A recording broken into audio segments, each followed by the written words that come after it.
Yo muy brevemente os presento a Antonio Manuel, profesor de Derecho de la Universidad de Córdoba, investigador y escritor, músico y activista andaluz, que imprime una gran impresión a todo lo que hace. Muchos de vosotros ya lo conocéis. Hace unos meses lo tuvimos en Casares presentando su libro Arqueología de los Hondos. Una charla que nos dejó un recuerdo impresionante, por lo que hoy hemos querido volverlo a tener entre nosotros. Seguro que Antonio Manuel nos va a hacer disfrutar de su entusiasmo, nos va a transmitir su pasión por la historia de Andalucía, los cimientos de nuestra cultura que han hecho que seamos lo que somos, nuestra música, la forma de relacionarnos y las palabras con las que nos expresamos. Antonio Manuel va a estar acompañado por José María Cala, cantador de la banda morisca, y el guitarrista cazareño, nuestro admirado vecino Javier Pineda, Potajito, dos artistas que van a ilustrar esta charla con su música. Quiero agradecer la presencia de ellos tres y también quiero agradecer a mi compañera Rocío Ruiz, a que está allí con su hija Alegría, que desde la Concejalía de Cultura haya puesto en marcha estos programas de homenaje a los símbolos andaluces. Una iniciativa que cada mes de febrero, desde hace 4 años, nos acerca a nuestras raíces, para que conozcamos mejor nuestra historia, nuestra música, nuestra lengua, nuestra literatura, nuestra naturaleza como pueblo y todas sus manifestaciones culturales. Porque aprendiendo quienes fuimos, amando nuestro pasado, conseguimos ser mejores en el presente y avanzar con respeto y orgullo hacia el futuro. Os dejo con los protagonistas y espero que disfrutéis.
A la paz de Dios.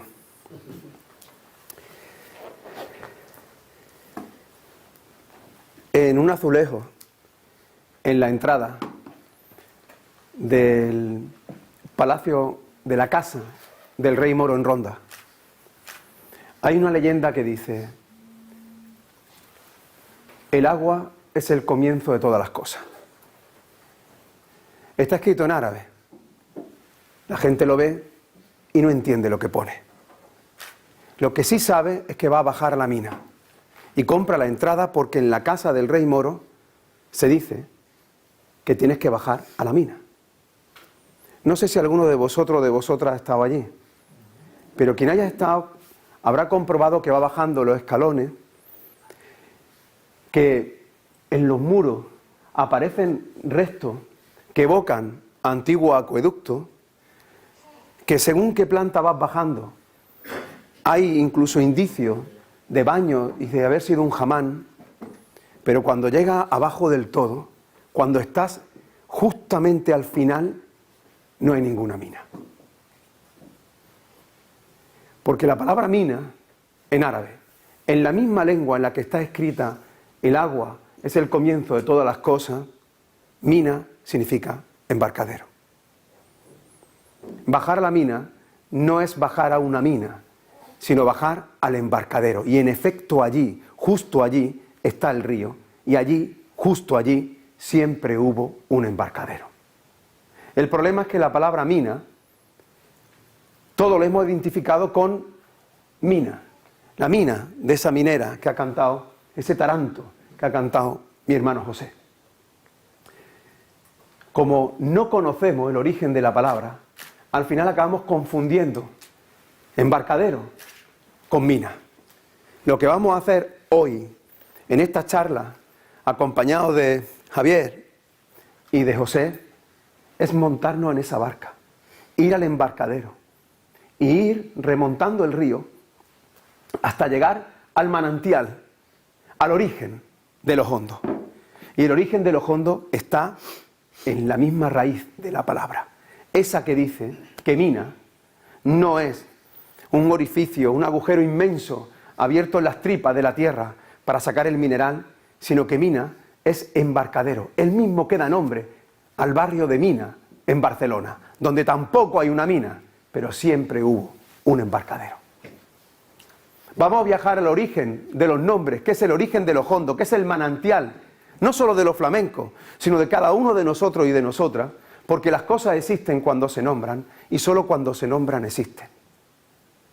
Porque lo que hacemos los seres humanos para dar carta de naturaleza a cualquier cosa que descubrimos es ponerle un nombre.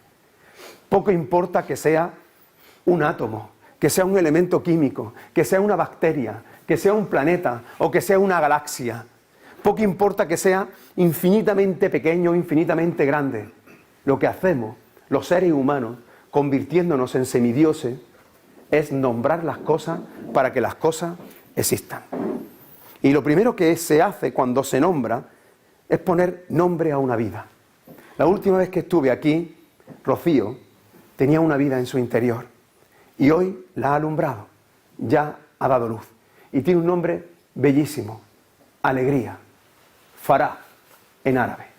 Farah, que es el origen de la palabra feria, que está íntimamente ligada a la alegría hasta el punto de que es la casa de Blas Infante, como sabe. Dar al-Farah es la casa de la alegría y una de sus hijas. Precisamente aquí, en la cuna de Blas Infante, evocar tu cuna es evocar una palabra andalucísima que da nombre al malfario, que es la mala alegría, que da nombre a irse de farra, que irse de alegría, y que da nombre al traje de la alegría. Farah es alegría, leps es traje, faraleps es el traje de la alegría, faralae es el traje de la alegría. Vamos a hacer ese viaje hacia la alegría y hacia la pena, que es la bipolaridad de la esencia del pueblo andaluz y la bipolaridad de los hondos y de los flamencos. En los flamencos, igual que en el parto, cuando hemos llegado y hemos hablado de tu alumbramiento, has dicho con toda la razón del mundo que si tuviéramos que parir los hombres, probablemente esta raza se hubiera extinguido. Y tienes toda la razón del mundo, porque en los hondos, en el flamenco, igual que en un pueblo, convive la alegría de dar a luz y el dolor de parir. Y ese dolor y esa alegría, una vez que nació tu hija, lo primero que hiciste fue ponerle nombre. También lo hicieron conmigo. Así que permítanme que, siempre lo hago, vuelva a presentarme, agradeciendo la bellísima presentación que ha hecho Pepe, el alcalde, pero me voy a presentar al modo andalusí. Voy a llamarme como nos llamábamos nosotros antes. Poco importa si éramos musulmanes, judíos, cristianos o cafres, que viene del árabe kafir y que significa no creyente. El nombre en la tradición andalusí, a diferencia de la tradición castellano-católica, en el que permanece impasible, inmutable, desde que naces hasta que mueres, como si fuese la misma persona la que nace y la que muere, y todos sabemos que no es verdad. En la tradición andalusí, el nombre va cambiando a medida que uno va cambiando, y se compone del futuro, del pasado y del presente. Porque estamos aquí porque somos un eslabón de la cadena de quienes nos antecedieron y porque somos el eslabón de la cadena de los que vendrán después. La primera parte del nombre es el futuro, se llama cunia y es la raíz de la palabra alcurnia. Y es el nombre del hijo que tienes o que tendrás. Yo me llamo Abu Liberto, el padre de Liberto, y tú te llamas Alegría, la madre de alegría. La segunda parte del nombre es tu nombre. Es el que te asignan tus padres. Yo me llamo Antonio Manuel. Antonio por mi abuelo el carbonero y Manuel por mi abuelo el latonero. Como están mis dos líneas sanguíneas, por eso omito los apellidos, que tienen, por si no lo saben, un componente descomunal de apariencia y disimulo en la conquista para poder aparentar que eras un buen castellano viejo, un buen cristiano viejo. Luego viene la memoria, 3 cadenas de tus antecesores. Yo soy Ibn Juan, Ibn Manuel, Ibn Juan. El hijo de Juan, que es hijo de Manuel, que es hijo de Juan. En la tradición andalusí se prefería decir que eres hijo de la madre a ser hijo del padre. Porque como decían los latinos, mater semper certa es etiam si divulgo conceperit, la madre siempre es cierta. Yo soy hijo de Rafaela, que era hija de Rosario, que era hija de Encarnación. Luego viene el lugar donde naciste. Yo soy el almodovarí porque nací en Almodóvar. Luego viene tu profesión. Yo soy al-usted. Usted significa en árabe profesor. Por eso, cuando nos dirigimos a alguien con la palabra usted, nos estamos dirigiendo con un inmenso respeto, porque lo estamos llamando profesor. Y seguro que ahora tiene sentido cuando cualquiera de vosotros o vosotras se ha dirigido a cualquiera con respeto y lo ha llamado maestro. Poco importa que sea camarero o albañil. Y por eso en una tradición que es todavía muy arraigada en la Vega del Guadalquivir, preferimos decir ustedes a vosotros. Ustedes sabéis, porque seguimos tratando a los demás con respeto. Luego viene la característica física por la que te conocen. En mi caso, quizá, cuando me muera y encuentren mi cadáver, espero que no arrojado en una cuneta, esas que ahora quieren volver a enterrar por 2 veces la ultraderecha en Andalucía. Quizá me encuentren que en la mano derecha solo tengo 4 dedos. Porque pronto hará casi una década que lo perdí, en un desgraciado o afortunado accidente. Digo afortunado porque el día que lo perdí me di cuenta de que nuestra naturaleza corpórea, la masa, la cáscara, no es nada. Que verdaderamente lo que somos está en otra dimensión. Porque yo perdí un dedo y créanme que soy la misma persona que antes, o quizá un poco mejor. Porque me he dado cuenta de que no somos absolutamente nada y que me ha confirmado que la única aspiración vital es ser consciente de que no somos nada. Y sobre todo porque me ha confirmado algo todavía más potente.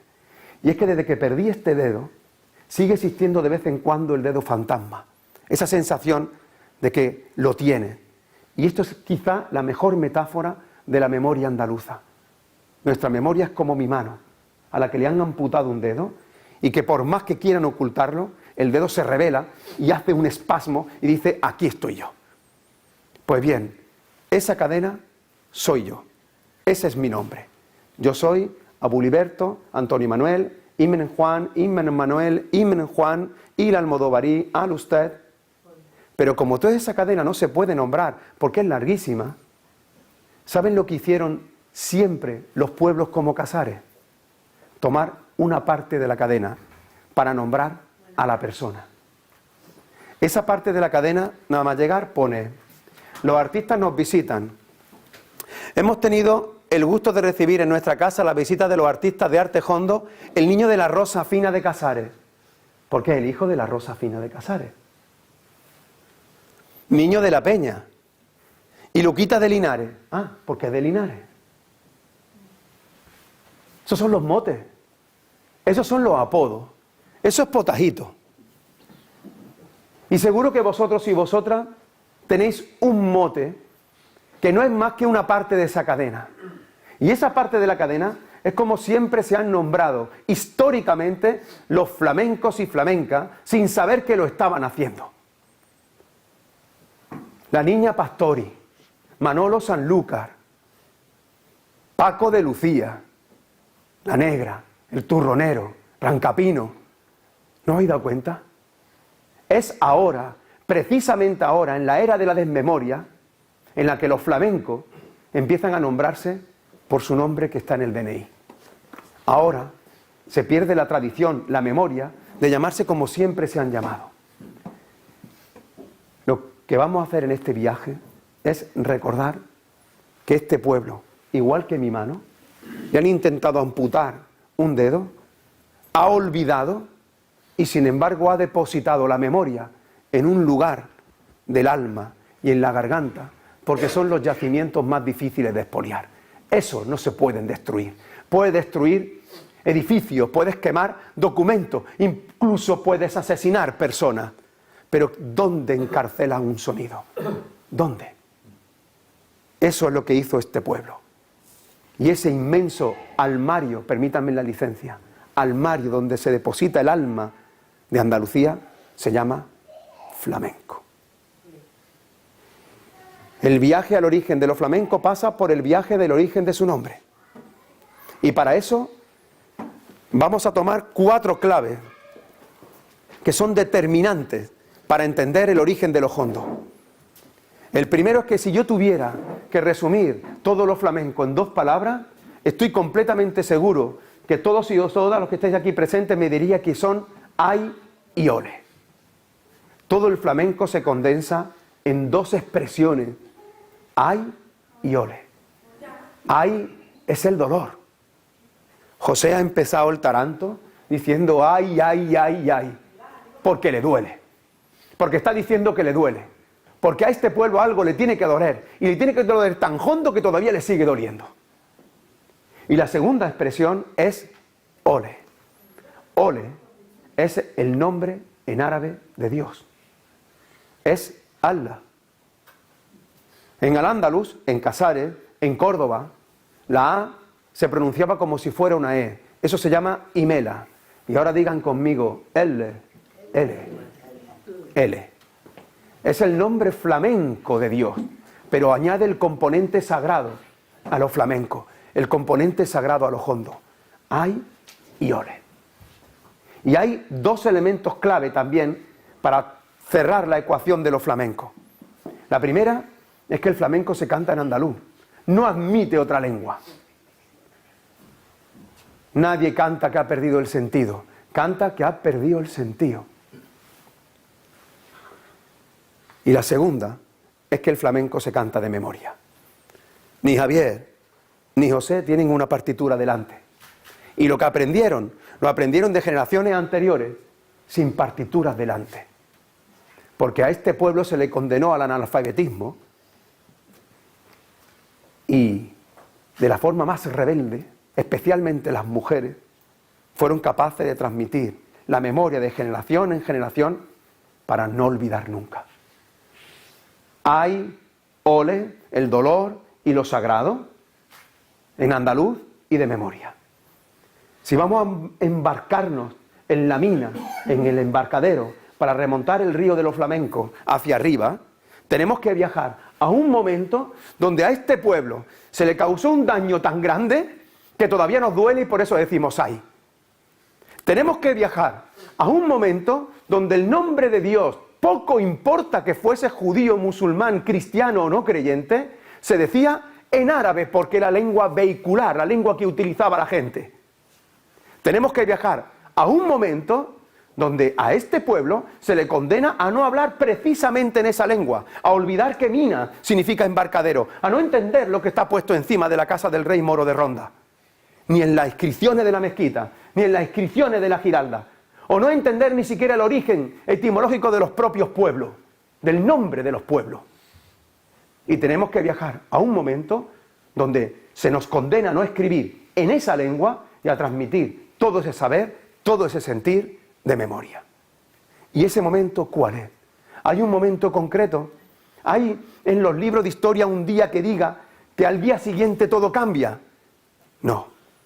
En los libros de historia, esos con los que nos han adoctrinado, a mí y a generaciones enteras, nos han enseñado que de un día para otro cambia la historia. Que un día alguien te conquista y al día siguiente, como si enfermásemos de una amnesia colectiva, olvidamos la lengua que hablábamos para hablar definitivamente otra. Olvidamos al Dios al que rezábamos para rezar a otro Dios o a ninguno. Eso es lo que aparece en los libros de historia. Y eso es mentira. Eso es radicalmente mentira. Si mañana llegasen legiones de soldados americanos porque nos conquista Trump, o si vienen legiones de soldados alemanes porque nos conquista Angela Merkel, yo les doy mi palabra de honor que tú no vas a olvidar la lengua que hablas.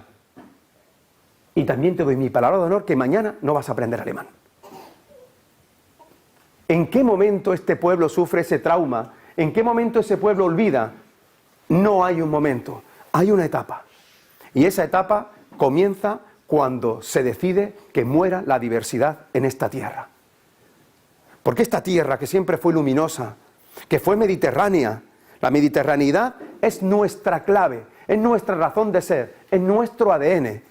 El nombre del Mediterráneo en árabe es Al-Bahr Al-Abyad Al-Mutawasit, es el mar blanco de en medio, que es un nombre bellísimo, porque lo que está diciendo es que es cuna de civilizaciones y que todas tienen en común que las aceras son blancas, desde Alejandría hasta Atenas, desde Jerusalén hasta Cartagena, desde Casares, blanquísima, blanquísima, hasta Tánger.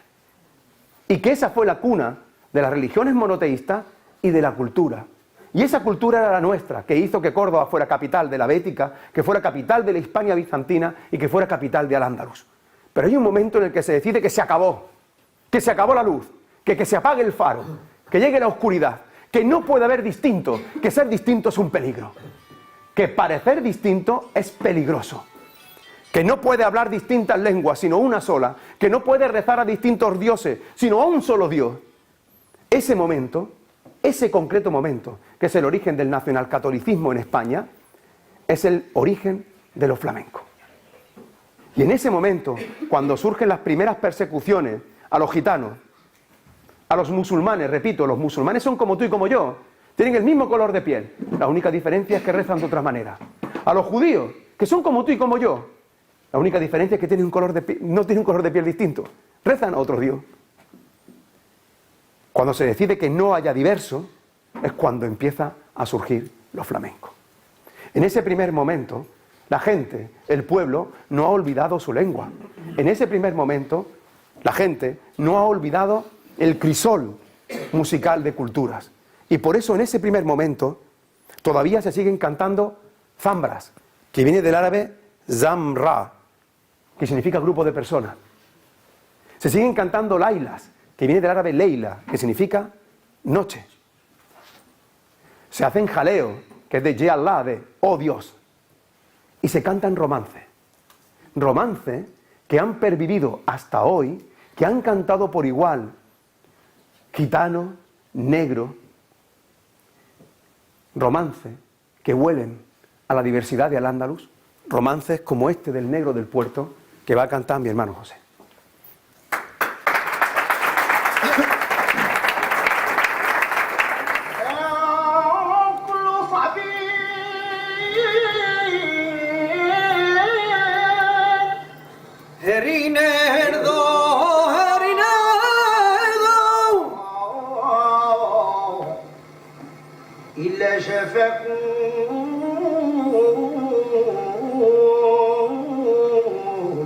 Donde va triste y de colorío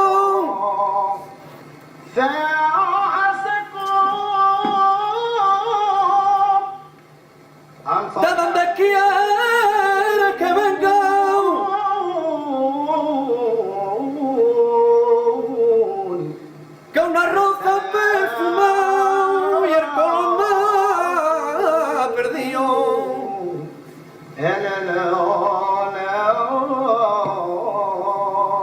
Que mañanita ya está hora, seré esposo y marido. Ahora.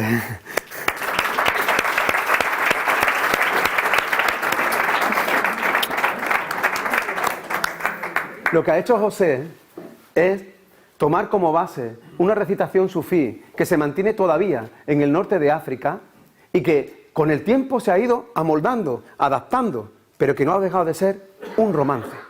Y los romances, que viene del propio latín, es decir, de ser un término romanceado de la lengua en la que se hablaba, mantuvo la musicalidad inicial, pero cambió de orilla. Lo que acaba de demostrar José es que en un primer momento hubo cantes que olían a las bugambillas y que olía a los geranios y que olía a las distintas fuentes que alimentaron la diversidad de Al-Ándalus. Porque no se confundan, no hay un arte musulmán, no hay un arte judío, no hay un arte mozárabe. Había un solo arte, andalusí. Hay una fuente bellísima en Frigiliana, os invito a que la veáis, que está en la mismísima calle del Inquisidor, como una venganza histórica. Y esa fuente tiene una estrella de 6 puntas, una cruz y una media luna. Y los 3 caños vierten el agua en un solo pilón. Esa es la metáfora de Al-Ándalus. Una sola agua de aguas, una sola música de músicas.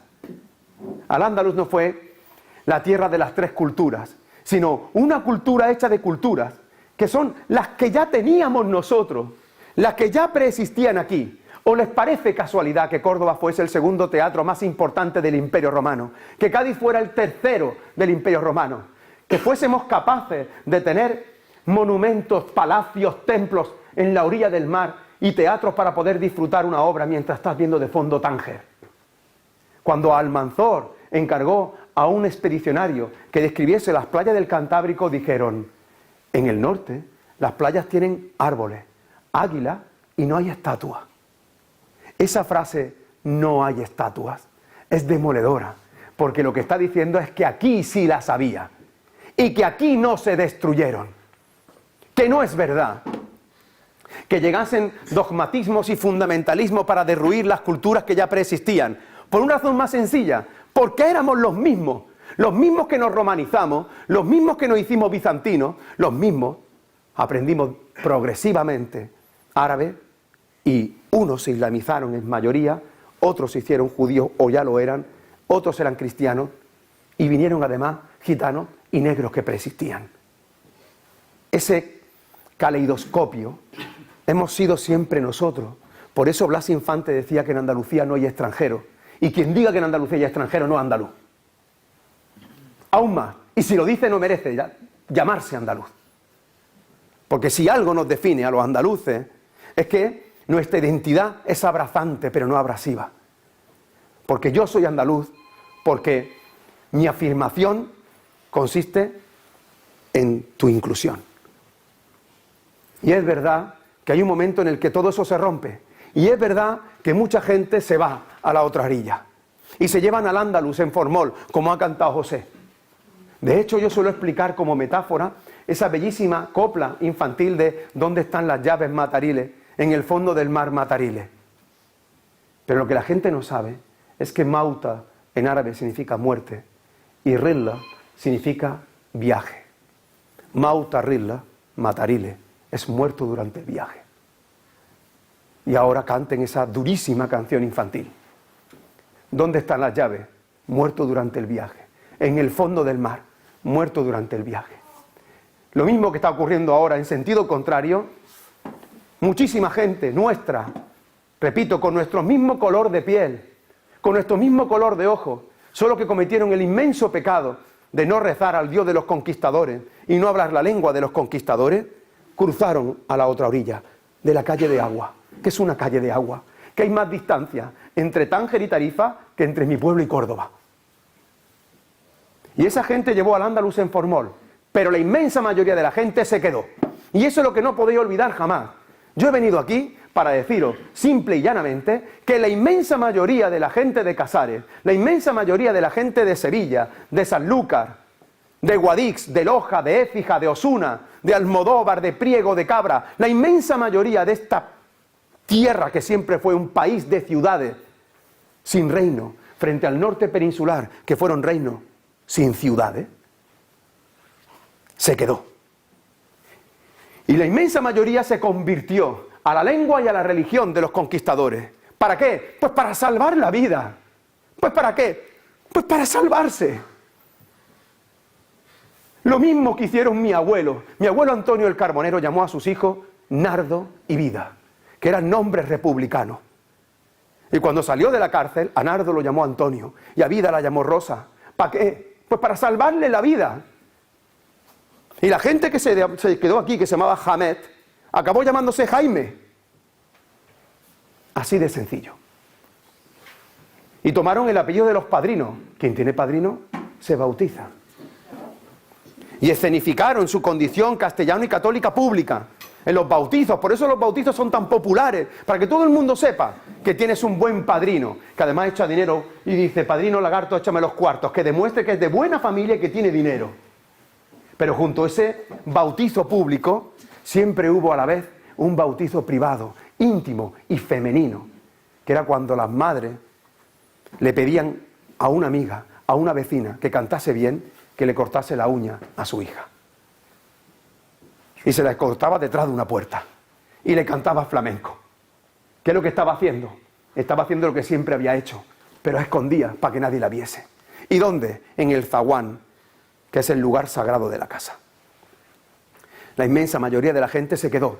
Y ahora escuchen bien, que esto es clave para entender la historia de Andalucía, esa que nos intentan negar. Los que tenían el mismo color de piel que el conquistador, los que tenían el mismo color de ojos, los que tenían el mismo color de piel, o los que aprendieron la lengua rápido, pudieron asimilarse, pero los que eran distintos no.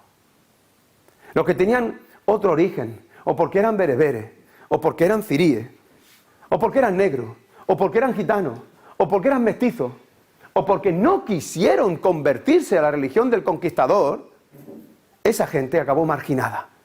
¿Y sabéis quiénes son esos marginados? Esos marginados fueron nuestros jornaleros, los que acabaron viviendo en chozas, en cuevas como topos, los que dejaron de escribir la lengua en la que habían escrito, los que vivían desarrapados, a los que los quitaron todo. Eso dieron lugar, ni más ni menos, que a los flamencos, cantando con los únicos instrumentos que le habían dejado, las palmas de sus manos y la garganta, canciones de trilla como esta.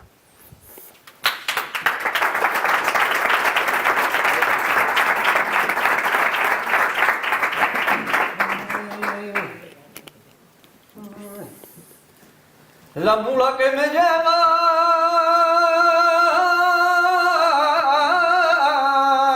no es la del amor, Vale. que se viene conmigo cuando la llamo, y se viene conmigo cuando la llamo. ¡Anda, mulita! Y por la tarde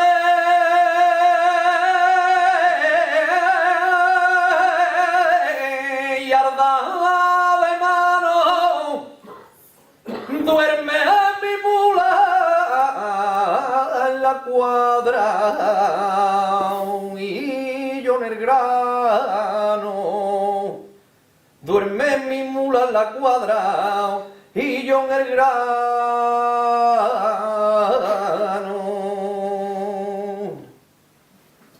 Vale.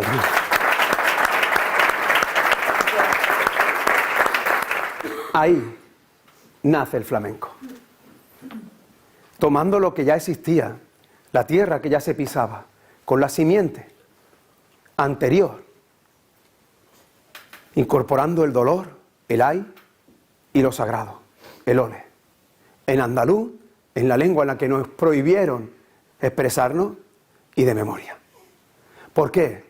Porque la primera gran orden que se toma contra la gente que se queda es dejar de hablar y escribir en la lengua que conocían. Y así nace la forma de hablar nuestra.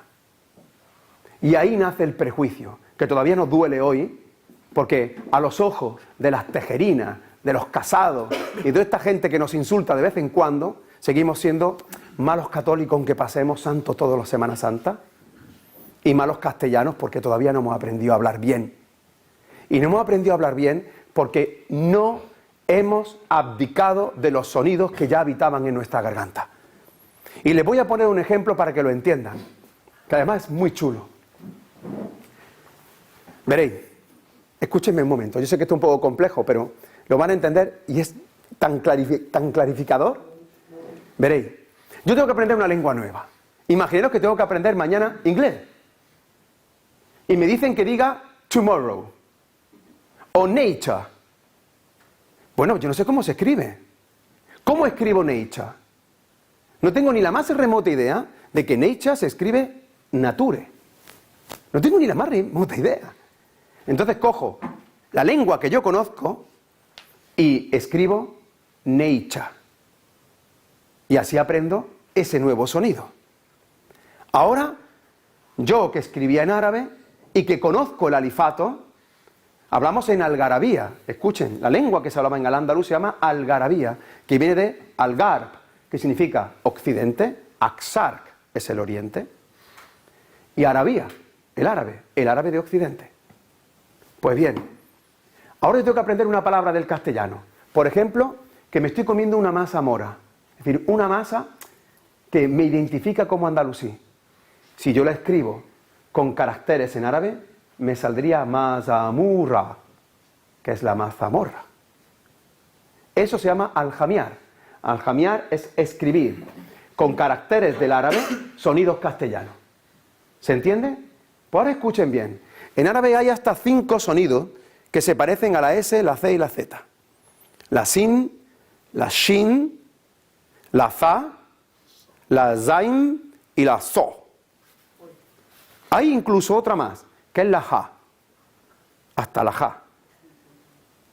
Pues según qué sonido escogiésemos, así hablamos en Andalucía. Yo vivo en la Vega del Guadalquivir y escogimos la sin para escribir mazamorra, y por eso digo mazamorra.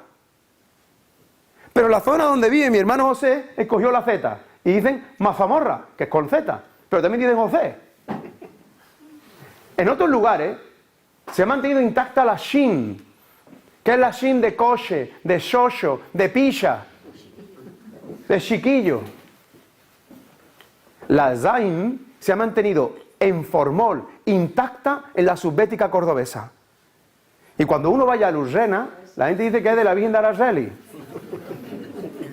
Y la zo se ha mantenido en la Axarquía, en el Valle del Genal, en muchísimos lugares. Dice zo, zo, zo, que no es una za, que es una zo mucho más cerrada. Y la ja se escribe como si fuese la Z que pintaba mi padre. Entonces cuando alguien veía ese sonido, creía que era la ja. Y por eso en Montalbán se jejea. Y la gente dice aquejí. Que estoy intentando, con un ejemplo muy burdo, intentando decir que los sonidos que ya habitaban en nuestra garganta se mantienen ahora de la misma manera que cuando aprendimos árabe, mantuvimos los sonidos anteriores. Porque Córdoba es una palabra milenaria, tan milenaria como los restos arqueológicos que tenéis ahí al lado, que son una maravilla, que tienen miles de años. ¿Eso qué significa? ¿De verdad vamos a seguir creyéndonos el cuento de que hemos sido siempre un solar, conquistados por fenicios, griegos, cartagineses, árabes, visigodos, romanos? ¿Qué pasa? ¿Que aquí no hubo nunca nadie? ¿Que los 2 menes del Menga cayeron del cielo? Vale ya. La mezquita de Córdoba la construyeron cordobeses, la Alhambra de Granada la construyeron granadinos, los nativos. ¿Que vino gente de fuera? ¡Claro! Y lo hicimos nuestro. Por eso, en Al-Ándalus se hacían cervatillos a pesar de que el Islam prohibiese hacer figura. Todavía me sorprende ir a la Alhambra de Granada y que lleguen algunos guías y digan, aquí el Islam y no sé cuánto. Yo digo, pero, ¿y no se podían hacer representaciones de animales? Pero si allí hay 12 leones, que lo estoy viendo yo.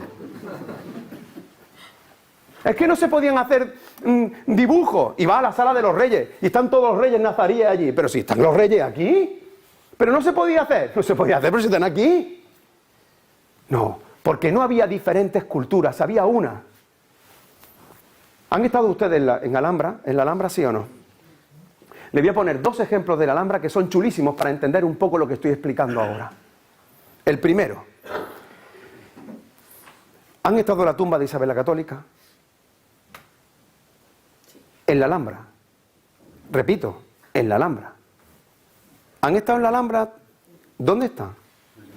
Pues ahora mismo no lo recuerdo porque hace por lo menos 14 Pero tú tuviste la suerte de estar. Sí. La inmensa mayoría de la gente que ha visto Alhambra ni siquiera se puede imaginar que Isabel la Católica estuvo enterrada en la Alhambra, porque ella pidió estar enterrada en la Alhambra, y está enterrada justamente al lado del parador. Está el parador y justamente al lado, ahí está enterrada. ¿Cómo está enterrada? A ras de suelo. ¿Cómo? Al modo andalusí, al modo nazarí, rodeada de mocárabes, con un arco bellísimo. Ella pidió expresamente ser enterrada allí. ¿Pero cómo se enterró? Al modo de los enterramientos de la época. Que ella era católica, catoliquísima, la más católica, pero enterrada al modo andalusí. Ella dijo en su testamento que no la sacaran de allí, salvo que lo pidiera a su marido que le importó un auténtico pimiento, se murió, le dio igual, pero a quien no le importó fue a la Inquisición, que no podía soportar que la catoliquísima estuviese enterrada al modo andalusí, y la sacó de allí y la puso donde sí la habéis visto, que es en la Catedral de Granada, al lado de Fernando, en alto, ya no al modo andalusí, sino al modo castellano católico. Primera reflexión, ¿cómo es posible que no lo hayáis visto? Y segunda, cuando la veis, os dais cuenta de que es una sola cultura. Segunda reflexión, seguro que han entrado en la Torre de Comares. Y antes de entrar en la Torre de Comares, hay una sala sagrada, que es la sala de la barca. Y cuando vas a la sala de la barca, te dicen los guías, se llama sala de la barca porque, como pueden contemplar, el techo tiene forma de barca. Claro, pero es que en la pared pone baraka, baraka, baraka. No es la sala de la barca, es la sala de la baraka, es la sala de las bendiciones. ¿Qué es lo que ha pasado? Pues lo que ha pasado es, igual que Cosmina, que cuando olvidas el código fuente, no sabes qué palabra es, y la amoldas a la palabra que más se parece. Muy cerca de aquí está el pueblo de Monda, y en el pueblo de Monda hay una fuente que es la fuente de la jaula. ¿Por qué? ¿Porque tiene fuente de jaula? ¿Tiene forma de jaula? No, porque jaula en árabe es afueras, es la fuente de las afueras. Pero cuando olvidas la lengua, la amoldas a la palabra que más se parece. ¿Y sabéis cuál es la palabra cumbre de lo que estoy explicando ahora? Flamenco. Flamenco. ¿De verdad vamos a seguir creyendo que flamenco proviene de Holanda? Es decir, que la gente va por Ámsterdam cantando bulería y soleá. Y la gente diciendo, ¡ay, ay! En Ámsterdam. Lo que ha ocurrido es que los académicos dijeron, cuando desaparece el andaluz, la gente enferma de amnesia y esa lengua se olvida. Anda, se olvida la lengua que pone nombre al Guadalquivir, que es la columna vertebral de agua. Guadalquivir, el río Grande. Se olvida la lengua que pone nombre al templo más importante, al Masjid de Córdoba, la mezquita de Córdoba. La que pone nombre al palacio más hermoso, al Alhambra, la Roja. La que pone nombre al Everest andaluz, el Muley Azem, el Mulacén. Eso se olvida, ¿no? Pues no se olvida. Eso que ha cantado José, el cante de la gente que se negó a olvidar, que siguió recordando hasta que olvidó lo que estaba haciendo, que olvidó el origen de las palabras, pero siguió repitiéndolas. Esa gente fue la que parió los hondos, la que parió los flamencos. Flamenco proviene de 2 palabras en árabe. La primera es felah, felah, felah, pronunciado al modo andalusí, que por cierto todavía se mantiene en el norte de África, es decir, convirtiendo casi en un desmayo la primera vocal. En árabe no hay vocales. Felah significa campesino. Pero felah también es bendición. Y es una palabra que aparece en cada uno de los rezos. Felah. La segunda parte es menkub. En árabe hay 2 grados de expropiación. Cuando a uno le quitan lo material, lo que tiene, es un mindun. Un mindun, que es el origen de la palabra mindundi. Pero cuando a uno le quitan lo que tiene y lo que es, cuando a uno le roban lo material y lo inmaterial, cuando a uno le prohíben no solo tener, sino ser quien ha sido, hablar como hablaba, rezar como rezaba, vestir como vestía, lo convierten en un marginado, en un excluido, en un desahuciado, como diría Galiano, en un nadie. Y eso se dice en árabe, menkub. Flamenco. Flamenco. Flamenco. Flamenco. En la lengua que pone nombre a la mina, en la lengua que pone raíz a las nanas que nos cantaban nuestras madres y nuestras abuelas. Nam significa en árabe duérmete. Nam, nam, duérmete, duérmete. Esa lengua que hemos desconocido porque nos hemos convertido en analfabetos, esa lengua es la que pone nombre al flamenco. Porque la gente siguió haciendo lo que hacía. Y lo hondo, como su propio nombre indica, como si fuese el lecho de un pozo, es lo más intocable. Lo que más se protege. Y lo que más se protege siempre, siempre ha sido lo espiritual y tu familia, tu patria. Tu matria, si me permitís. Lo espiritual. La gente siguió rezando como rezaba, pero olvidó lo que hacía. ¿Sabéis cómo se dice rezo en árabe? Se dice salah. Salah. Y hay 2 cantes flamencos que están enraizados en lo litúrgico, en la forma de rezar, en la forma de llamar a la oración. Eso se llama adán. Y el adán, el salah, dio pie a la soleá. Porque incluso el plural es salawá. Soleá. Soleare, como esta.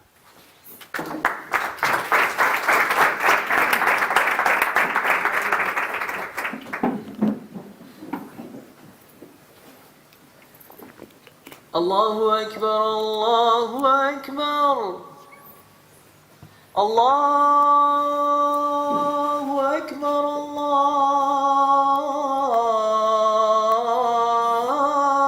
Allahu Akbar. Ashhadu an la ilaha illallah.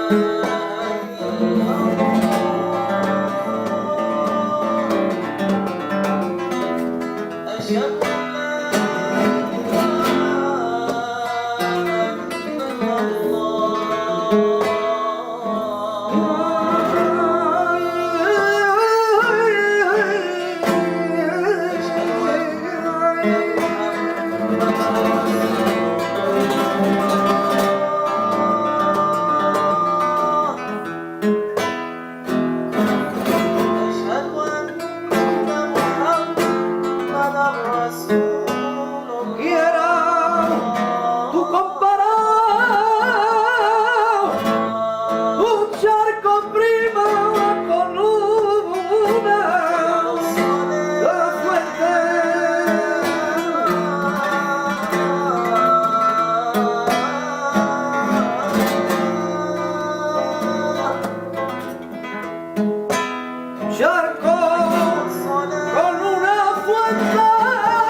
Inés Bacán es una gitana enorme, elefantiásica casi, que se sienta en la silla con las piernas abiertas, cierra los ojos, se pone con los puños lo harto aquí de los muslos y canta. Qué bonito ir por Triana y ver la Torre del Oro sin campana. Fijaros lo que acaba de decir. Acaba de decir que desde este lado, desde Triana, el barrio que fundaron 3.000 moriscos de Almería, cuando se mira al otro lado, todas las mezquitas se convirtieron en iglesias. Todos los campanarios eran minaretes, menos una torre, la Torre del Oro. Qué bonito ir por Triana y ver la Torre del Oro sin campana. ¿Cómo puede decir eso esa mujer? ¿De dónde lo ha aprendido? ¿Quién se lo ha dicho? ¿De verdad piensan que eso ha sido una revelación espontánea en el siglo XVIII, en el siglo XIX? ¿O tiene un componente milenario en lo sonoro, en lo etimológico, como ha demostrado ahora mismo José? La soleá es la llamada a la oración que hacía el muecín desde lo alto del minarete. Ese minarete que después sustituyen por campanas. Y esas campanas, que son los toques 1, 2, se convierten en campana humana en otro cante litúrgico, que es el martinete. Porque el martinete está arraigado, encuentra su médula, su cuna, en la segunda llamada a la oración. Quiero que sepan que después de hacer esa llamada pública, la gente que es convocada a rezar vuelve a ser llamada de una forma más íntima. Y esa llamada más íntima se llama ícama. Y ahora escuchen bien, la ícama, que se parecen en los melismas y en los sonidos, como 2 gotas de agua, como 2 gotas de agua al martinete, no dice 4 veces lo que habéis escuchado de José, Allahu Akbar, Dios es grande, no, lo dice solamente 2. Solamente 2. Y se repite solo 2 veces. Es la segunda llamada a la oración. La repiten solo 2 veces. ¿Saben cómo se dice 2 veces en árabe? Martín, Martín. Y por eso las fatigas son dobles. Y por eso los martinetes se cantan redoblados. La dualidad en el martinete es ni más ni menos que otra palabra que se ha ido refugiando poco a poco en otra que se le parece muchísimo. Lo que pasa es que eso que estoy diciendo ahora lo vemos normal, lo hemos aceptado de otras expresiones. La gente dice, se armó el Belén. ¿Belén? Armarse un Belén es mucho ruido, no, se armó un velum, una guerra. Velum en latín. La gente dice, vete a tomar por culo. Procul significa en latín lejos. Vete a tomar por culo, vete a tomar procul, es vete lejos. En Cádiz la gente está acostumbradísima a somatizar sonidos del inglés y de la gente que está guanajá, o eres un maliquindoi, o eres un guachinay. Un guachinay que es un what's your name, es un cómo te llamas. O los guiris, vienen los guiris son los que preguntaban, guiris, ¿dónde está? O términos incluso del hebreo. Cuando la gente dice que ves la hojana que da, la hojana como algo triste, no, la hojana es la hosana. Hosana, hosana. Fijaros del hebreo, del latín, incluso del castellano, fijaros. En el flamenco se cantan los santolios, que son los santos óleos. O se canta la canariega, que es la canal griega, que era la vía que unía el lago Tiberino con el Mediterráneo. Bueno, ¿y por qué lo aceptamos con total normalidad en estas palabras y no en estas que estoy diciendo ahora? ¿Saben por qué?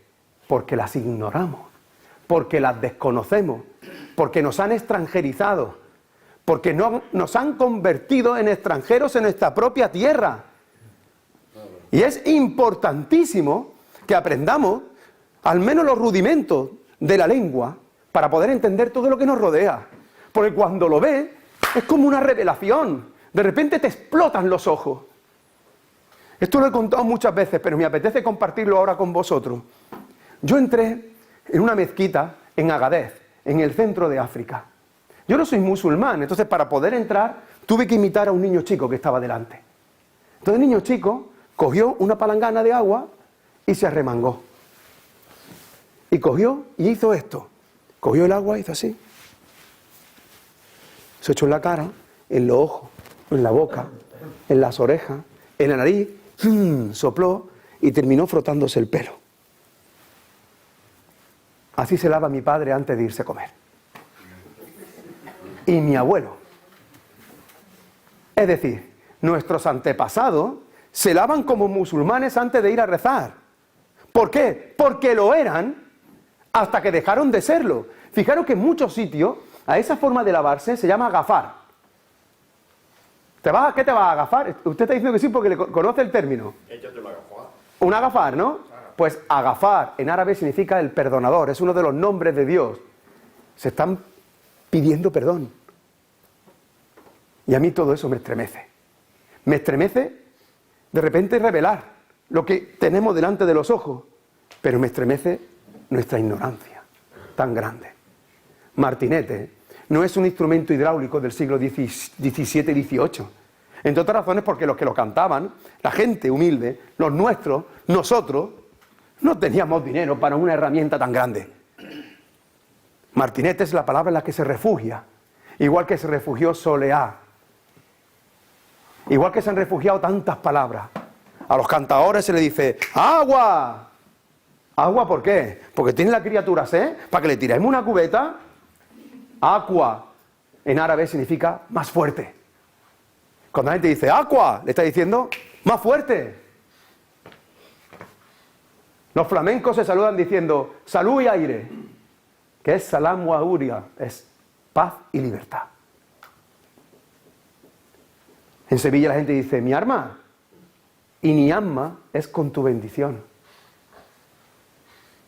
Claro, todo eso es un universo por descubrir, que por supuesto los filólogos castellanos y academicistas van a negar una y 100 veces porque están quemando las bibliotecas en las que han escrito que seguimos siendo malos castellanos y malos católicos y que nosotros como andaluces pues no sabemos hablar bien.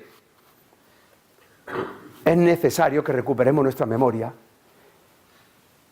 incorporando algo que es revolucionario, que está pasando hoy aquí en Casares. Y estoy seguro que Blas Infante, si me está escuchando hoy, al menos esbozará una sonrisa, porque en el fondo estamos atando un cordón de plata entre lo que él escribió y lo que yo estoy diciendo ahora mismo. Si Blas Infante está ahí y se siente feliz, que se sienta extremadamente feliz porque Blas Infante, que lo intuía y que lo escribió, pero que lo asesinan y tiene que esperar muchísimos años hasta que retomemos su camino, Blas Infante escribió de una forma mágica e intuitiva en un solo papel las partituras del martinete y de la sigrilla. Exactamente igual que va a cantar ahora José.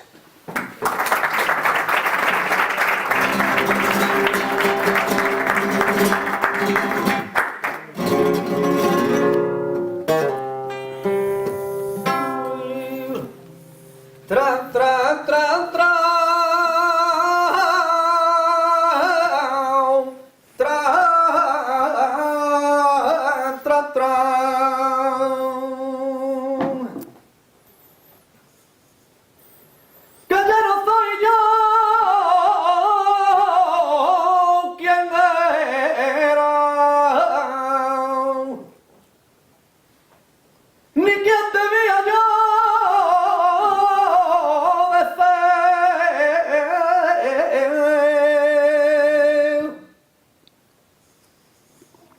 Que soy un mueblecito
A quien no le tiemblan los pulsos después de escuchar una sigrilla es porque o no es de aquí o porque no tiene pulso.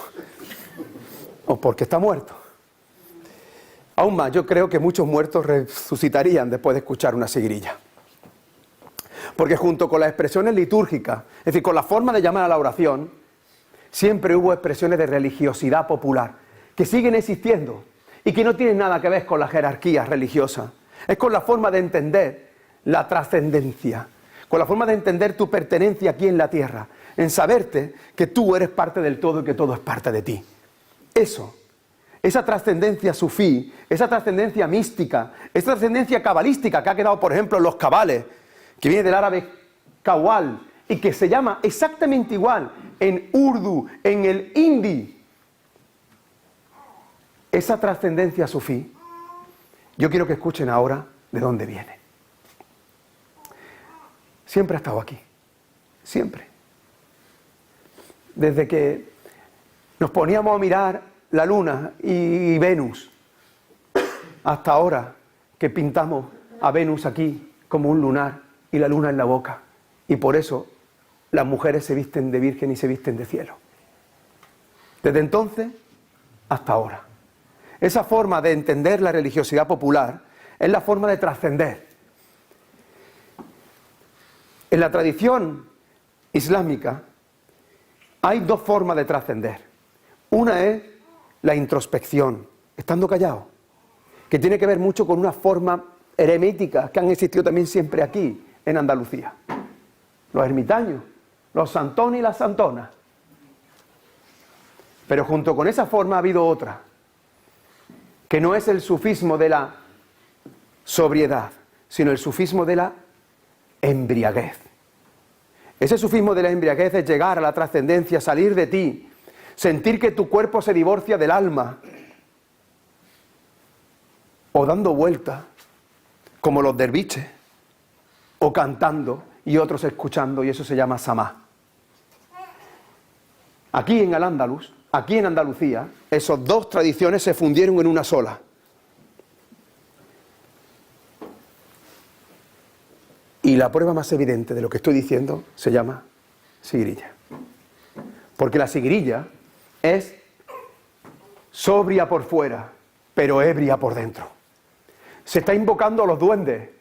Él ha empezado diciendo tará, tará, tará. Y tará, tará, tirí, tirí, viene del árabe tarap, que significa duende. Y es el origen de la palabra taranto, de la palabra taranta y de la tarara que cantaba Federico García Lorca. El duende. Ese duende en el que tú te sientes borracho de amor, borracho de vino, pero que no es el vino. Es esa relación con el amado y la amada que después tomaron Santa Teresa de Jesús o San Juan de la Cruz. ¿Y sabéis cómo se dice borrachera? Embriaguez en árabe. Se dice siquiría, se dice sigrilla. Es sigrilla. Es una de las palabras más hermosas de los flamencos. Por eso la sigrilla es el haiku andaluz. Por eso la sigrilla debería ser por sí sola patrimonio inmaterial de la humanidad. Solo la sigrilla. Porque en ella, en esa palabra, se condensa toda la esencia de lo flamenco, toda la esencia de lo hondo. Y hay muchas formas de trascender. Habrán visto a los flamencos que se cogen la solapa, señalan la unidad, cierran los ojos, están trascendiendo. Hay muchas formas de religiosidad popular. Les voy a contar una más. Cuenta la tradición que antes de que existiera el tiempo, antes de que existiese la eternidad, Dios le ofreció la posibilidad de nombrar las cosas y la libertad a las montañas, a los ríos, a los animales, y todos la rechazaron porque sabían del enorme riesgo que asumirían diciendo que sí. Y entonces Dios se la ofreció al único ser necio que aceptaría, el ser humano. A cambio le permitiría vivir en el paraíso. Paraíso se dice en árabe al-Yana. Y Córdoba es Córdoba la llana. Córdoba al-Yana es Córdoba el paraíso. Pues fíjense, la única condición era no morder una manzana. Es decir, me concede la libertad para convertirme en un esclavo. Me hace ser libre para obedecerte. Pues mira, si me has dado la libertad y la única posibilidad de demostrar que soy libre es mordiendo la manzana, la voy a morder.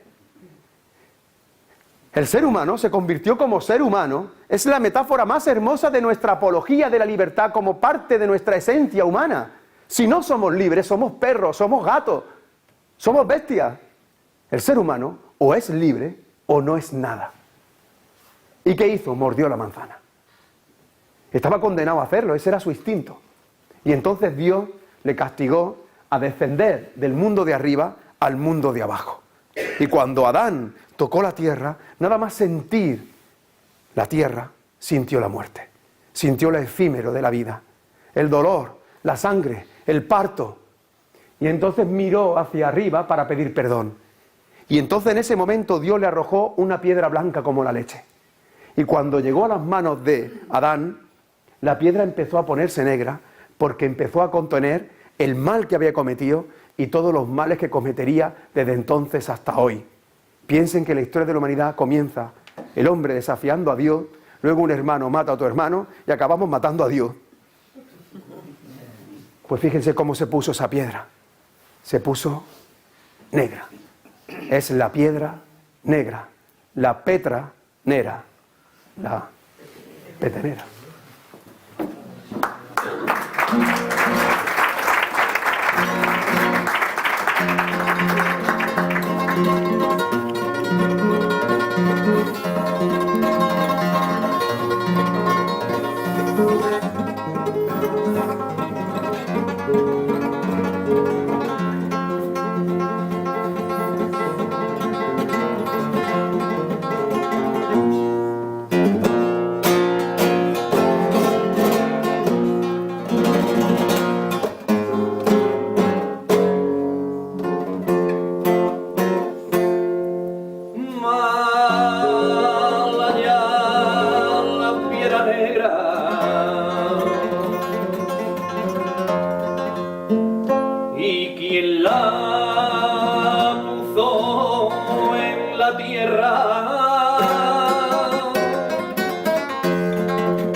Todo eso que hemos explicado hasta ahora tiene un importante componente sagrado, es el ole. Ese ole que te sale de forma natural cuando llega el duende, no ole. O bien por lo litúrgico o bien por la religiosidad popular. Mucha de esa religiosidad popular se mantuvo en esos santones y esas santonas, que sabíais dónde vivían. Vivían en unos lugares que se llaman funduk. Funduk. En esos funduk que acabaron siendo enterrados y que en muchos lugares acabaron siendo destinos de romería, y donde hay u olivo u higuera, también la gente se hospedaba. Y ahí nació, en realidad, un cante y un baile que bebe de las dos almas, del alma modal de lo sagrado, del funduk, y del alma tonal del fandango, que es una palabra que tiene dos orígenes, que se entronca en ese funduco, fandango, pero que también proviene de un origen negro, que explicaré después. De esos dos orígenes.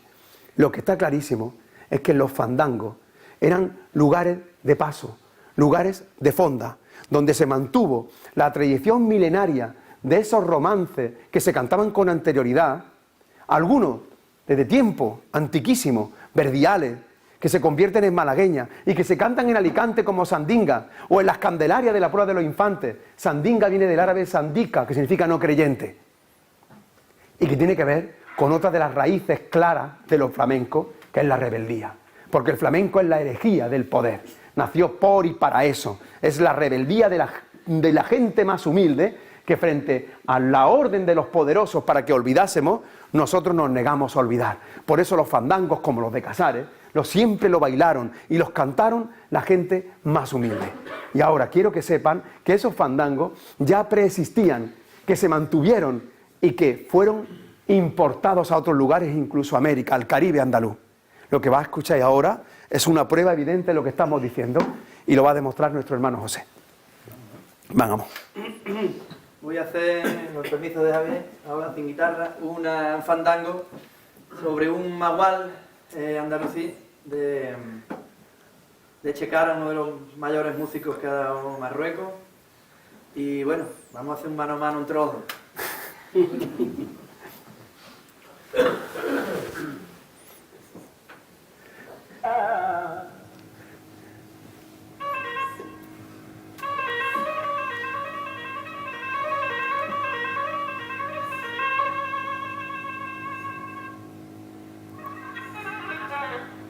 Huergán y vino, dejarme solo, dejarme. No quiero huergán y vino. Yo tengo una enfermedad que cuando bebo me acuerdo de lo que no puedo beber, olvidado.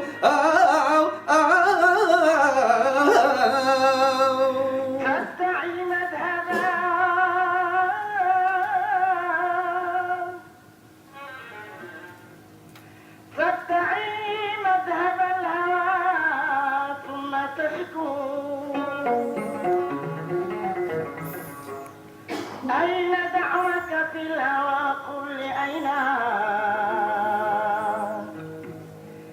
أين دعوك في الهوى أين دعوك في الهوى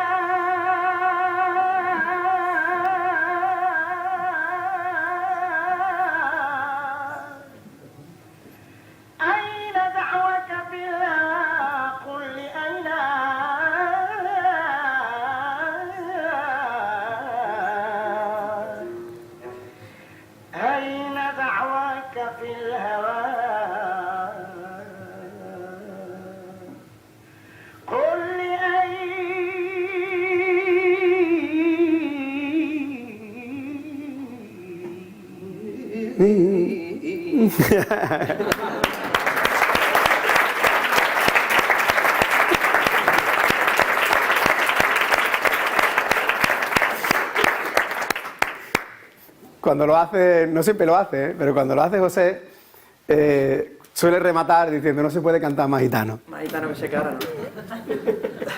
Y eso me permite, si no te importa, tomar la palabra para hablar de uno de los componentes clave en la historia de los flamencos, que es el pueblo gitano. ¿Por qué? Y espero que lo entiendan lo que voy a explicar ahora. Porque esta comunidad de marginados, que no es uniforme en toda la península, ni muchísimo menos, que no es igual entre los más asimilados, y por eso hay un cante flamenco que es distinto del cante más gitano,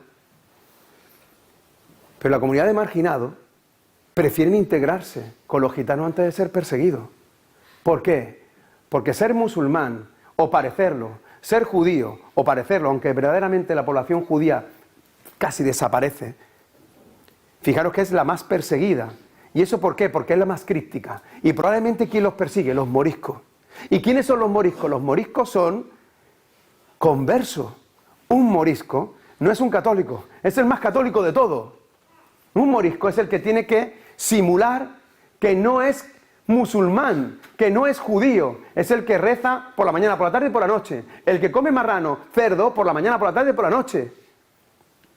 Todavía, hoy en Chiclana, la gente come como plato típico los chicharrones. En Chiclana, al lado del mar, que el plato típico sea un pegote así de cerdo, que por cierto está buenísimo, y vino. Quien bebe vino y come cerdo, ¿qué no es? Ni musulmán ni judío. Y nosotros lo hemos hecho. ¿Por qué? Porque nuestra identidad es la identidad de la supervivencia. Hay pueblos que han hecho de su identidad el mantenerla a toda costa. ¿Y qué ha ocurrido? Que se han fosilizado. Y hay otros pueblos que han renunciado a su identidad para sobrevivir. Y ha desaparecido. ¿Y nosotros qué hemos hecho?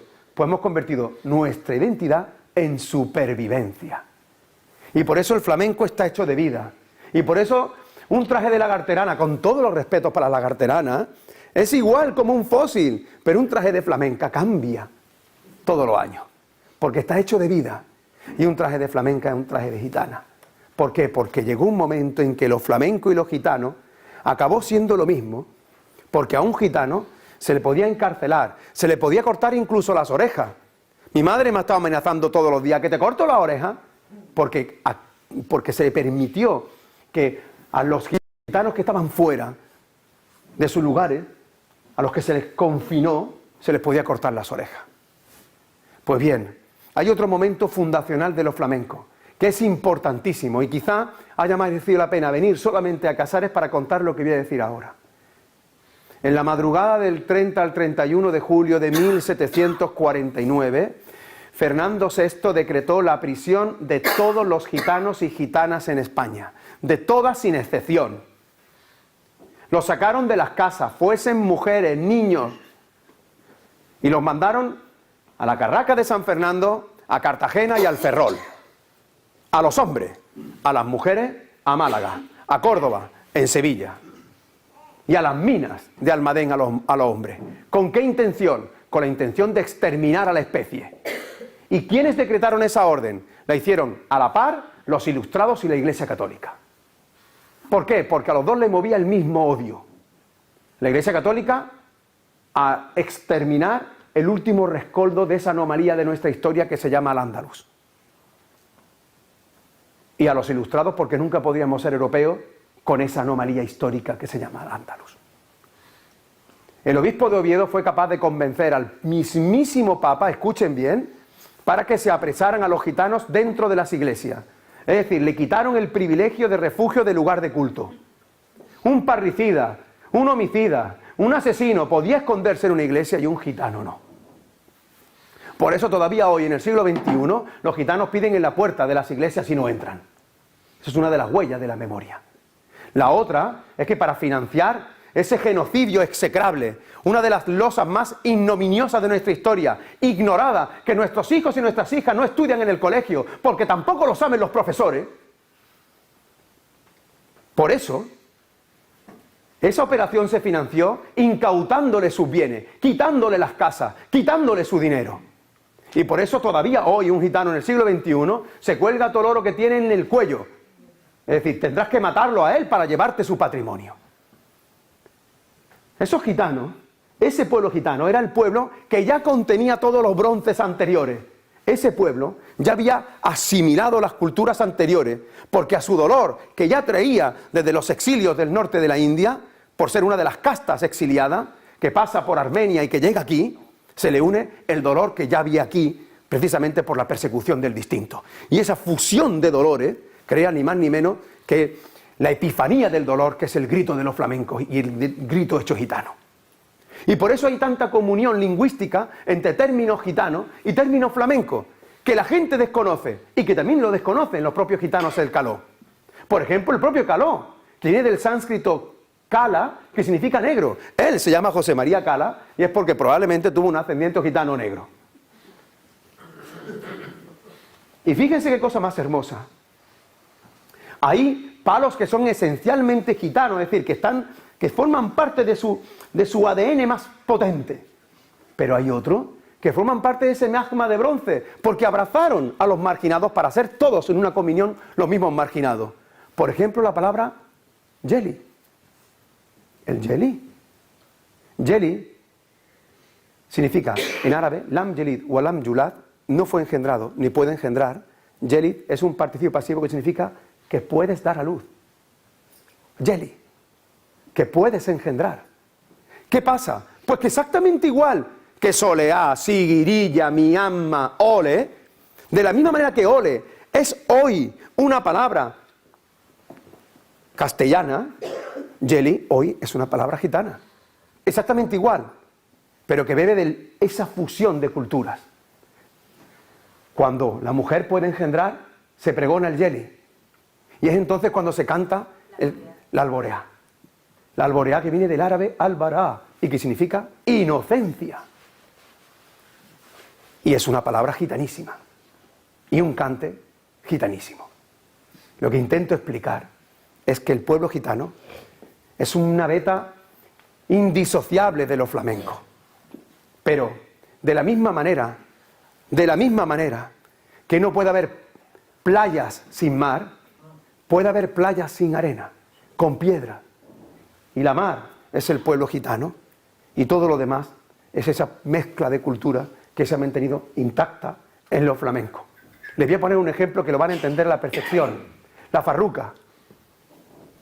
La palabra farruca viene del árabe faruk, que significa el que distingue la verdad de la mentira. Farruca es la que distingue la verdad de la mentira. Una persona farruca es una persona valiente. ¿La farruca viene de Galicia? ¿De verdad? ¿De verdad la gente va por San Censo cantando farruca? No. En la farruca se dice, escuchen bien, y allá arriba el limón y abajo la oliva fatigan las mías. Limones de noche, limones de día. En la Fatija, que es el comienzo del Corán, se dice Bismillah Rahman Rahim y Alhamdulillah Rabbi Alamin. Quédense con la segunda frase. Y Allah Rabbi Alamin. Y allá arriba el limón. Y abajo la oliva. Fatigas las mías. Los mundos del arriba y los mundos de abajo. Y Allah Rabbi Alamin significa, oh Dios de los dos mundos. ¿Un gallego está cantando eso? No, lo está cantando un gitano. ¿Qué gitano? El que llevaron de la Carraca de San Fernando al Ferrol. Y cantó lo que ya llevaba cantado, lo que ya tenía atrás. Y se vuelve desde allí hasta aquí y canta la farruca y lo canta un gallego. El gallego, los que vienen del Ferrol. Esa población gitana, que después se queda en esos lugares de exilio, da pie a una segunda fase fundacional de los flamencos, donde se cantaba la alegría. Alegría, como lo que va a cantar tú ahora, ¿no? Alboreá y bulería.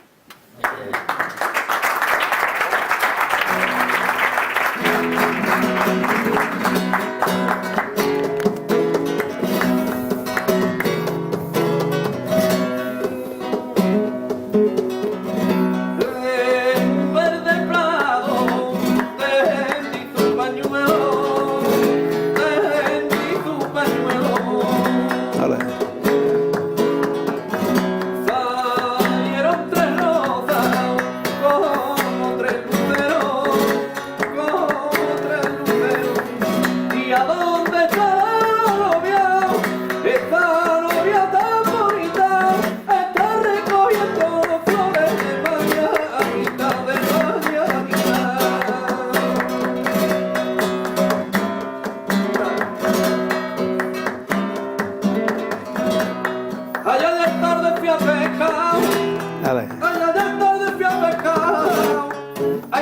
mío me clava, que la damita de verano.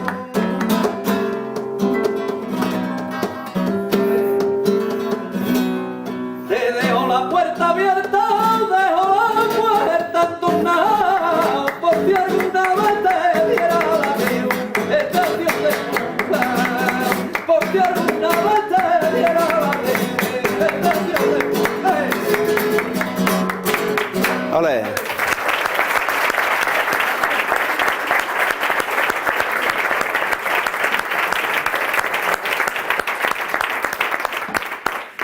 Vamos a terminar ahora de la siguiente manera, si me permiten.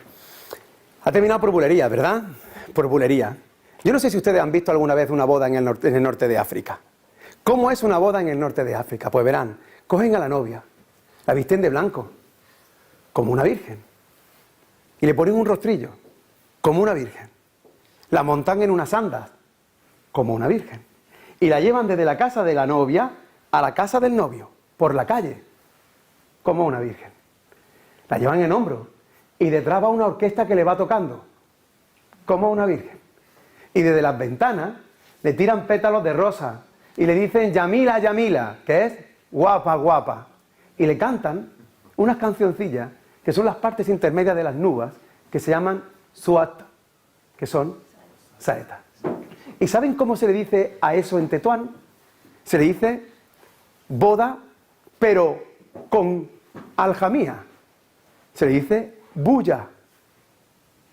Por eso la gente dice, hay que ver la bulla que hay en la Semana Santa. Porque está diciendo hay que ver la boda. Porque es una boda. Y los cantes de bulla son bullería, son bulería. Nos queda un componente clave para entender lo flamenco. Y es lo negro. Porque los negros han estado en Al-Ándalus antes, durante y después. Pero como toda la diversidad también ha sido exterminada, no solamente de los libros de historia, sino también de nuestra memoria. Salvo que alguno de ustedes sea moreno, apenas queda algún resquicio, pero los que sean morenos que sepan que son descendientes de negros. Los negros existieron, como digo, como esclavos, eran cosas. Esa es la única diferencia que había con los moriscos, con los judíos, con los gitanos, a los que se les podía perseguir como a ratas, pero al menos se les trataba como a ratas. Los negros eran cosas, objetos. A los negros se les llamaba curros. En árabe, kur significa del color de las piedras negras, al-kur. Y a los negros libres, a los curros, se decía curros zorros, que viene de urra, que significa en árabe libertad. Los negros curros trajeron también su baile y su lengua, exactamente igual. Y se incorporó también al mundo de los flamencos. Lo que pasa es que les voy a dar una pista, y seguro que la van a coger de inmediato. He dicho soleá, siguirilla, martinete, podía haber dicho javera, jácara, zambra.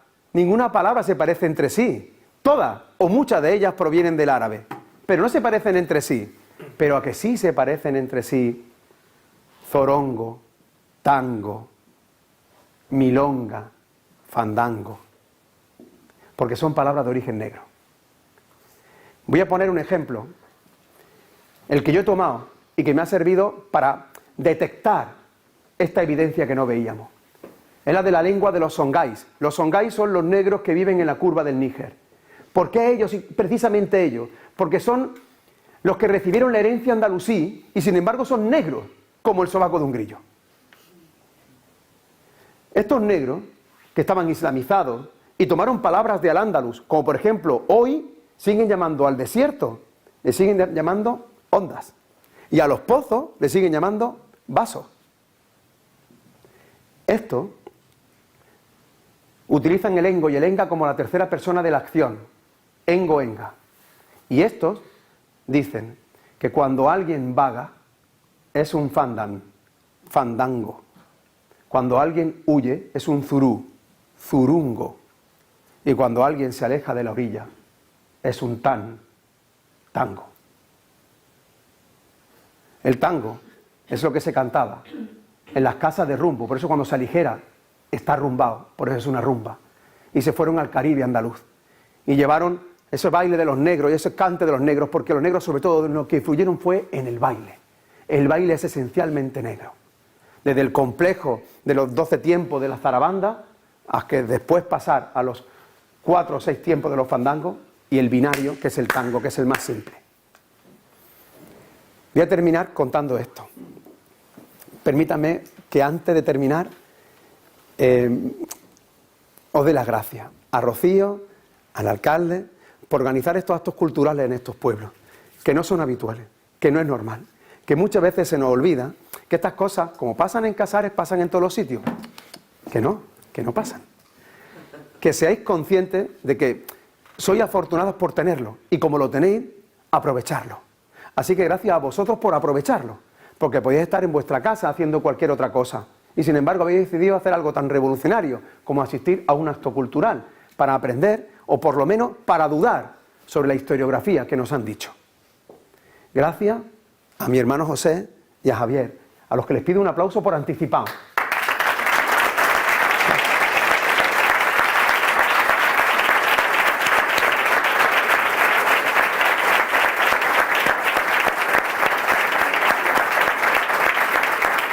Porque van a rematar la faena cantando precisamente un tango, o 2 tangos, que casi encierran toda la historia de los flamencos. Hasta hace poco entró en la Real Academia Española de la Lengua un arabista insigne, probablemente el más importante vivo, que se llama Federico Corriente. Y Federico Corriente defiende exactamente lo que estoy diciendo yo, que las palabras se encriptaron en otra. Dice, por ejemplo, que cuando hablamos de dormir la mona, estamos hablando de muna, que es provisión, que es vino. Dormir la muna es dormir la borrachera.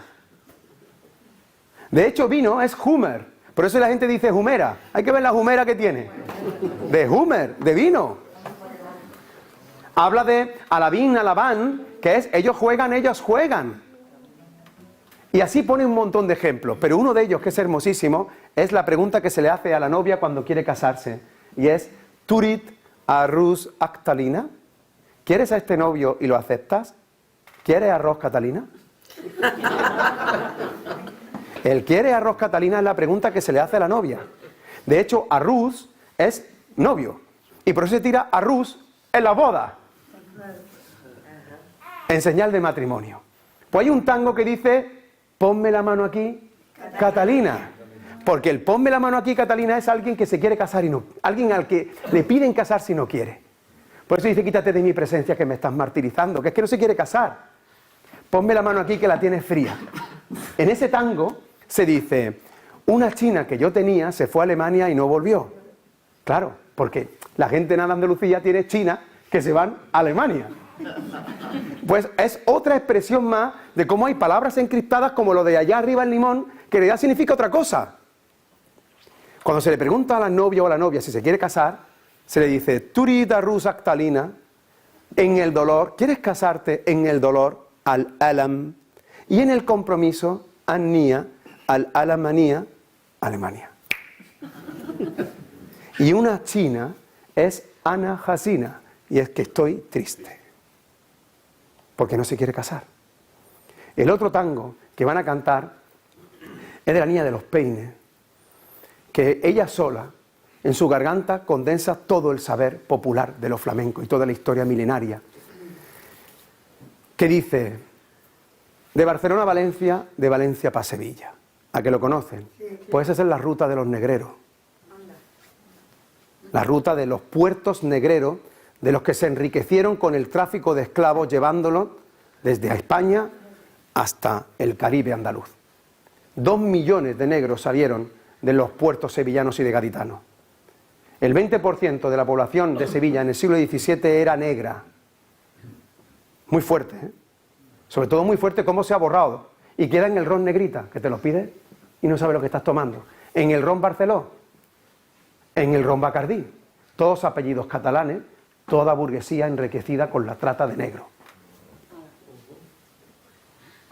Que no sabemos, salvo cuando lo vemos pasear como gigante en la fiesta de Tarragona.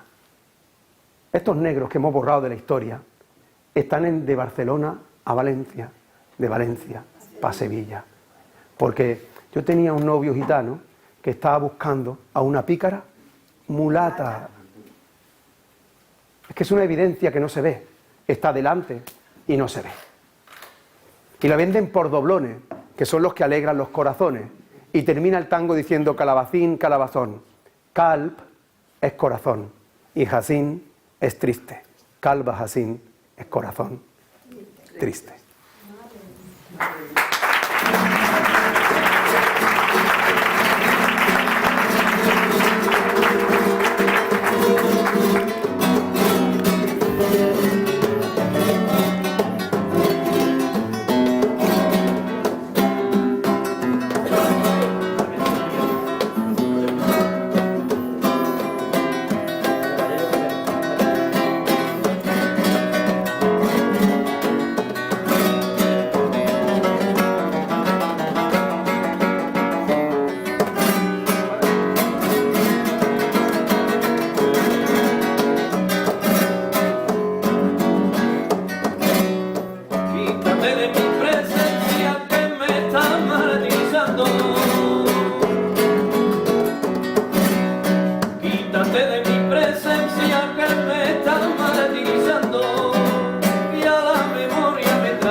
Se me olvidó comentar brevemente que cuando decía al gurugú, claro, estas cosas, yo comprenderán que en una hora y pico no se puede condensar todo lo que se escribe en un libro, ¿no?